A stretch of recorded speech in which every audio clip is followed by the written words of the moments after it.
Hi friends. So ఇప్పుడు మనం do does did డీటెయిల్గా తెలుసుకుందాం.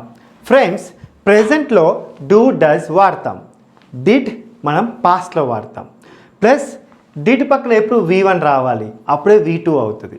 అసలు V1 V2 V3 వర్బ్ మనం తెలుసుకోవాలనుకుంటే మీరు నా ఎర్లియర్ వీడియోస్ చూడొచ్చు. V1 present form, V2 past form, V3 third form of verb. Okay, so అసలు V1 ఎలా ఫామ్ అయింది? ఒక యాక్షన్ V1లో ఎప్పుడు డూ ఉంటుంది. Okay, so go is equal to do plus go. I go or I do go అంటే రెండు ఒకే అర్థం వస్తాయి. ఇంకొకసారి ఐ డూ గో అంటే స్ట్రెస్ చేస్తున్నాం మనం, ఎస్ ఖచ్చితంగా వెళ్తాను అనే అర్థం. అనే అర్థంలో కూడా మనం వాడతాం. నెక్స్ట్ V1కి ఎస్ ఆర్ ఈఎస్ ఫామ్ ఉంటుంది. అంటే for example V1 s or es verb ఉందనుకోండి, దాన్ని V5 ఫామ్ కింద మనం కన్సిడర్ చేస్తాం. సో ఈ ప్రెజెంట్లోనే ఎస్ ఆర్ ఈఎస్ వర్బ్స్ ఉంటాయి. ఫర్ ఎగ్జాంపుల్ గోస్, కమ్స్, అవి ఈ షీట్కి వాడతాం. సో వాటిని V5 ఫామ్గా మనం కన్సిడర్ చేస్తాం. సో ఈ V5 ఫామ్ ఎలా ఉంటుంది? Does plus V1.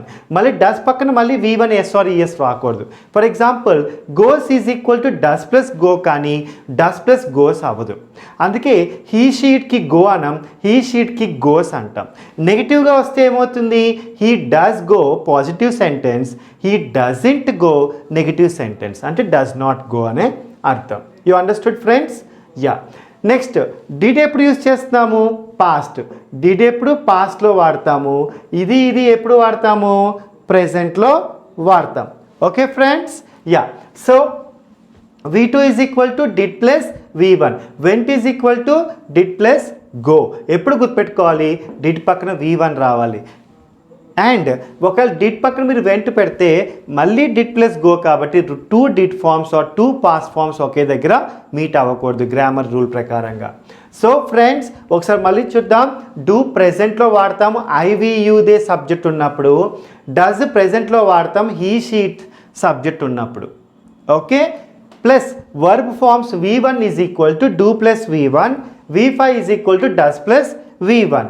Plus past form ఎలా ఉంటుంది? V2 is equal to did plus V1.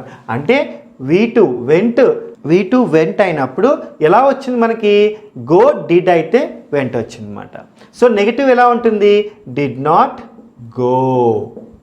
Okay, ఇక్కడ డజంట్ గో, ఇక్కడ డోంట్ గో. డోంట్ అన్నా డు నాట్ అన్నా ఒకటే, డజంట్ అన్నా డస్ నాట్ అన్నా ఒకటే, డింట్ అన్నా డిడింట్ అన్నా ఒకటే. Understood friends? ఇప్పుడు కొన్ని ఎగ్జాంపుల్స్ చూద్దాం.